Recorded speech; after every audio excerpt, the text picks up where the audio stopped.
got some bad news to give. What? When it comes to the Dallas Mavericks. Is it okay? Somebody texted in about our boy. They're correct.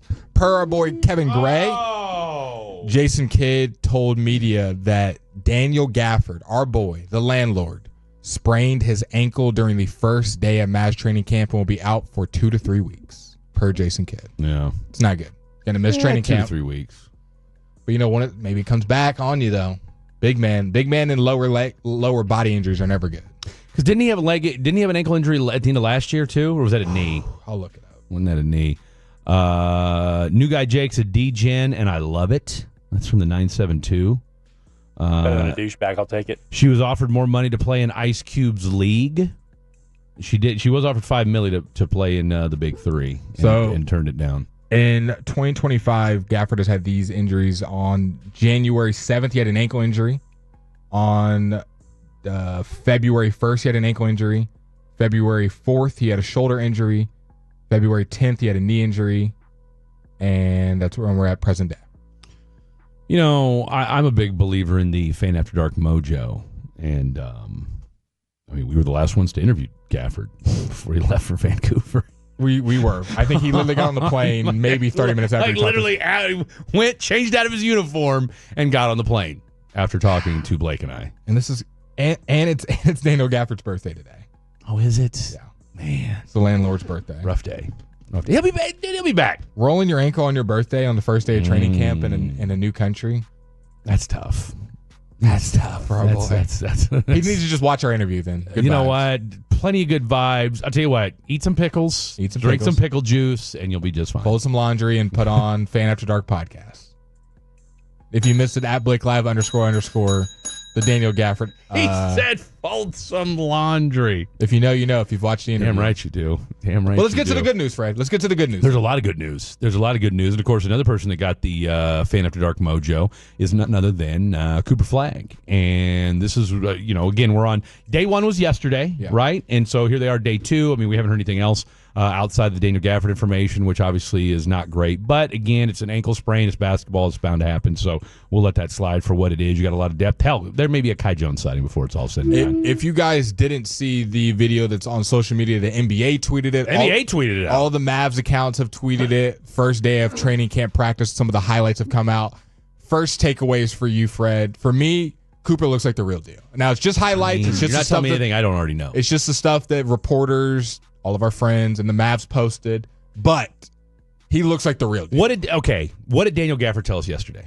He's going to sneak up on some people, and this guy is sneaky athletic. That he said the only people he's going to sneak up on are the people who didn't believe he was any good. And what if we heard from all of his teammates, like he's a dog, he wants to be in every drill, he's competitive. You even saw it in the social media clips with the little with the catching, I don't know what it's called. I was going to say. You know what I'm talking about, though? I don't know what you were just doing right now. Do you not know what I'm talking about? I have no idea what you're talking about. It's the little game where the things are dropping and it tests your reason time. It's the yellow. Looks like you're milking a cow right now. Let's let Clay and Derek Lively tell us what they think about about Cooper so far. He's got great stamina. He's 18 years old, making a huge impact. I'm just excited for his future, but he can also help us so much right now. Proud. He's going out there, he's being a sponge. He's learning a lot. He's learning on the fly. No matter if he's getting things right or wrong, he's being a sponge. He's being very vocal. He's being very confident, and that's what we love. You know my favorite thing about Derek Lively? Derek Lively, from the first day I've talked to him, is the most PR answer 21-year-old I've ever met in my life. Derek Lively, he gives off-color answers. Don't get me twisted. He'll say some stuff about Legos and stuff he does at the house. Yeah. But when you ask about one of his teammates, it's like a 2K generated response, and he says the nicest thing possible. Was Cooper any different? No. And what's the common thread between those two? Duke. Kyrie, same way. Kyrie. Basketball wise. I was saying Kyrie will give the nicest off. He'll give a compliment that doesn't even talk about the basketball game. He'll be like, great father. I mean, the guy absolutely just carries onto the basketball court. You see the way his off the court stuff that he likes to say, which hey, look, I'm here for it too.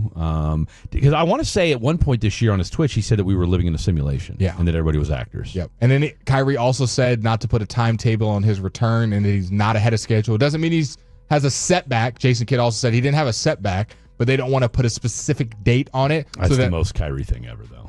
No, I don't think that is. I disagree. I think that's good on Jason Kidd. I think he's protecting this player because what's going to happen? They say he's ahead of schedule. He's going to come back January 1st. And then it's January 2nd, he doesn't play, and then everyone's asking questions. But I think that is a Kyrie thing. Like, Kyrie's not going to set himself up. Yeah. Right? You know what I mean? But I think it's a mix. I think it's what we should do if Cooper gets hurt, if AD gets hurt, not put a timetable on it. It does this.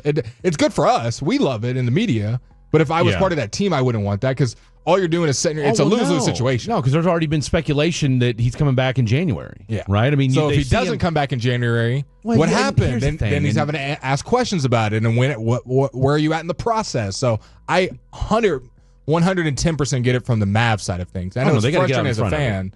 But I don't think it's going to change the fact that if you're paying attention. I do think he is ahead of schedule, though, just for what it's worth. Look, I'm with you. I think he absolutely is. But to your point, I think that's what I'm saying. You want to get out ahead of this, right? Because the last thing anybody needs is there to be because as soon as there's a date, that's when bad things happen. That's exactly right. Because if the team says he's ahead of schedule, then we can start saying, well, wait a minute, we were told that he's going to come back in late February, March. Remember what that happened with the Cowboys? So this means DeRon Bland was supposed to come back. I'm talking about last year. DeRon Bland's supposed to be coming back at this time, and then he doesn't. What is everything? We heard that with Ravel.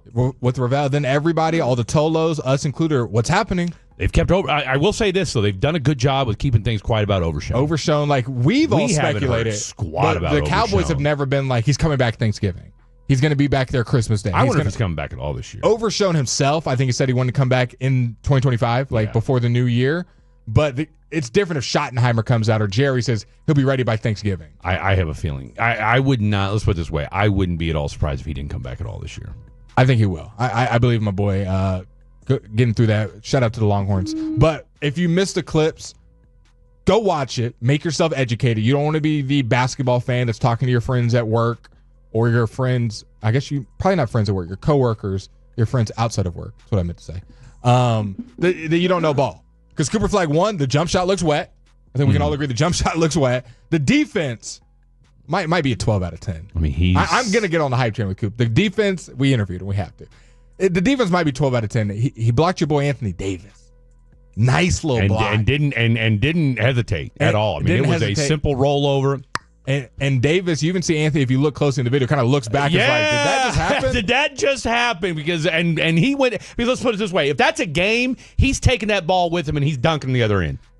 I want to play this Jason Kidd clip because I think you're gonna see a new Mavericks offense than what every Tolo has been accustomed to. Listen to Jason Kidd sitting down with Mark Stein today, kind of talking about the new offense that might be implemented for the Dallas Mavericks this upcoming season. I would say our offense is going to take a little time, and sometimes a lot of times defense is always ahead of the offense. But I thought, again, yesterday, shot making was at a high. D-Lo made a lot of great shots last night from behind the three-point line. Well, you just said new offense there, and I don't know that you touched on that at Media Day, so tell us more about that.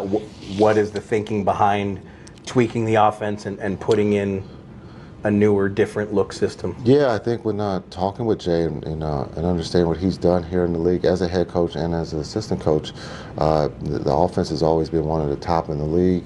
I felt that it was something that, as a head coach, I would love to embrace seeing something different. And Jay brings that to the table. Sacramento, when you look at the Sacramento teams, they could score the ball. A lot of times they might not have had, after that trade with Fox, they didn't have a legitimate point guard. So when you're looking at our situation right now with Kai out, D-Lo will be our point guard at times. It could be B-Will at times. It's just something new and exciting. And I think the guys on day one enjoyed the offense. Shout out to our boy Mark Stein. Oh, man, I'll tell you what, a lot to unpack there. And at one point I thought somebody was licking the microphone, coughing into the microphone. My God. Well, hit the cough button, Mark. I feel like I need a flu shot after listening to that interview. Gee, many Christmas. They are in Canada. Maybe a little bit of jet lag. Boy, I'll tell you what. Maybe that's the key. Now, Jay Trino being an assistant and then also doing some coaching over there with the Kings since 2022, I think, and then was there until this past season. One thing you could always say about the Sacramento Kings, the first thing that comes to my mind, pace. They are a team that like to push the ball. Boy, they sure do. Get up and down, De'Aaron Fox and Sabonis. And another thing, I know many of you guys probably don't watch Kings games, but Another thing that you notice. That's not out of the norm. It's not out of the norm. It's not great basketball to watch. You're not people in Sacramento that don't watch Kings. You're not missing out on much, guys. But one thing you do notice watching them, they push the pace, and it does not matter who gets the rebound. That player takes the ball up the court.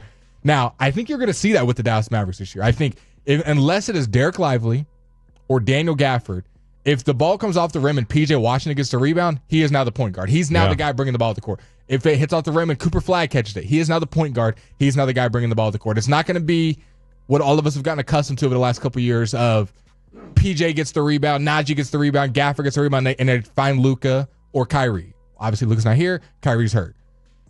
I think D'Angelo Russell is going to be the standard point guard when you're setting up the offense, right? Maybe off a made bucket, out of a timeout, yada, yada, yada. But just the flow of the game, get ready to see Najee Marshall bring the ball to the court, Max Christie bring the ball to the court. Even Anthony Davis, I think, will do a good amount of bringing the ball to the court. We saw it in the one game last year and then a little bit towards the end of the season. When AD got the rebound, Jason Kidd wanted him to push the ball to the court. And now you hear even Kidd sitting down with Mark Stein talking about that kind of Jay Trino offense, bringing it from the Kings. And the first thing that comes to my mind is pushing the pace. Anybody can bring the ball up the court. So what was one thing that Jason Kidd's been harping on this last couple of days? Cooper Flagg is going to be uncomfortable with the ball in his hand and going to be a point guard, like point forward type guy. He's made that very clear in the offseason. He made that clear during Summer League. He made it clear during media day. I'm going to make him uncomfortable and have the ball in his hand. So I'll ask you this, Fred.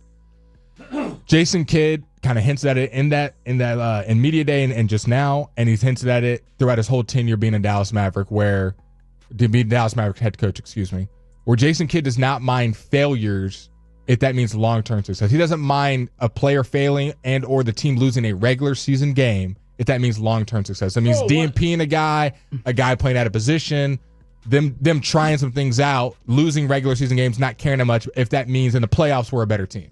Are you okay with that with Cooper Flagg, or are they a win-now team? And, hey, we just need Cooper in the best situation possible. I think both can be true. Okay. I really do, because I think you've got so much depth on this basketball team, and you've got a lot of guys that I feel like, and again, let's make one thing very clear, all right? This is going to be a much different-looking team with Luka. You can do a few more things differently with this basketball team as it's currently constructed that you couldn't do with Luka. Yeah. All right, and I'm not. I know I was Luka's joking earlier. Unique.